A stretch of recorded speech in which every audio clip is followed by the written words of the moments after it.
नमस्कार। हमारे चैनल में तथागत बुद्ध के जीवन से जुड़ी घटनाओं और बुद्ध की प्रेरक कहानियों, बौद्ध धर्म के महान अनुयायियों और उनका बौद्ध धर्म में क्या योगदान रहा, इस पर समय समय पर हमारा वीडियो आता रहता है। तो हमारे चैनल में विजिट जरूर करें और वीडियो अच्छा लगे तो लाइक, शेयर और सब्सक्राइब भी करें। तो आज हम जिस बौद्ध दार्शनिक और शून्यवाद के संस्थापक के बारे में जानेंगे उनका नाम है आर्यदेव। आर्यदेव माध्यमिक और शून्यवादी दार्शनिकों की परंपरा में महत्वपूर्ण स्थान है। नागार्जुन ने शून्यवाद के दर्शन की स्थापना की थी, किंतु इस दर्शन को उसके विकास के शिखर तक ले जाने में आर्यदेव की महत्वपूर्ण भूमिका रही। आर्यदेव का जन्म दूसरी शताब्दी के उत्तरार्ध में सिंहल द्वीप, जो आज जिसे श्रीलंका कहा जाता है, वहां हुआ था। उनके जन्म के संबंध में अनेक कथाएं प्रचलित है। तिब्बत के लामा तारानाथ एक बहुत प्रसिद्ध जीवनीकार हुए हैं। उनके अनुसार आर्यदेव का जन्म एक ब्राह्मण परिवार में हुआ था। कई स्थानों पर इन्हें कानदेव अथवा नील नेत्र भी कहा गया है। एक विवरण के अनुसार उनका लालन पालन वहां के राजा ने किया था। कुछ लोगों ने उनको वहां के राजा का पुत्र बताया है।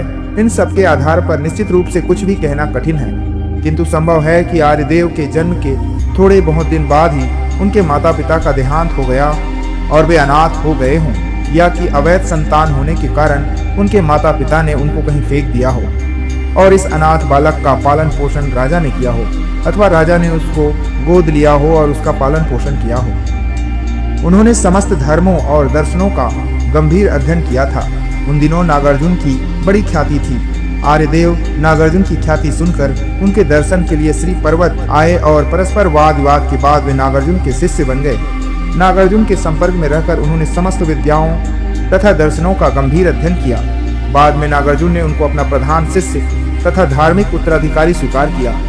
आर्यदेव ने अपने काल के अनेक विरोधी मतावलंबी विद्वानों को शास्त्रार्थ में पराजित किया तथा सधर्म की रक्षा की। आर्यदेव के विषय में कहा गया है कि वे एक आंख के अर्थात काने थे। संभव है इसी कारण उनका नाम कानदेव पड़ा हो।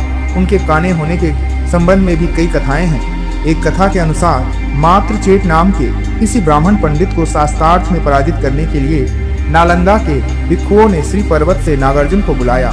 नागार्जुन ने इस कार्य के लिए अपने शिष्य आर्यदेव को भेजा। रास्ते में किसी वृक्ष देवता के मांगने पर आर्यदेव ने अपनी एक आंख अर्पित कर दी। नालंदा पहुंचने पर जब मात्रचेट ने इनको एक आंख वाला देखकर इनका उपहास किया तो आर्यदेव ने बड़े गर्व से कहा कि जिस परमार्थ को शंकर भगवान 3 नेत्रों से नहीं देख सकते, इंद्र अपनी 1000 आंखों से भी जिसका साक्षात्कार नहीं कर सकते, उसी तत्व को इस एकाक्ष भिक्षु ने प्रत्यक्ष किया है। अंत में उन्होंने उस ब्राह्मण पंडित को शास्त्रार्थ में हराकर बौद्ध धर्म में दीक्षित किया। आर्यदेव को बहुत सारे ग्रंथों का रचयिता माना जाता है। माध्यमिक चतुर्शतक उनका सर्वाधिक प्रसिद्ध ग्रंथ है।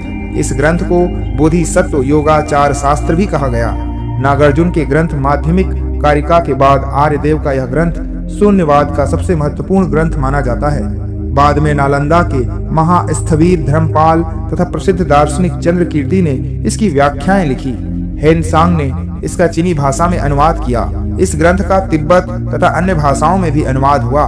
माध्यमिक दर्शन के अतिरिक्त आर्यदेव ने कई तांत्रिक ग्रंथों की भी रचना की। आर्यदेव अहिंसा को वास्तविक धर्म मानते थे। कहा जाता है कि जब वे ध्यान अवस्था में थे तब उनके द्वारा पराजित किसी पंडित के शिष्य ने उनका वध कर दिया और इस तरह अहिंसा के इस महान दूत का हिंसक रूप से अंत हो गया। धन्यवाद। नमो बुद्धाय। ऐसे ही बौद्ध धर्म से जुड़े कहानियों के लिए हमारे चैनल को लाइक, शेयर एंड सब्सक्राइब जरूर करें।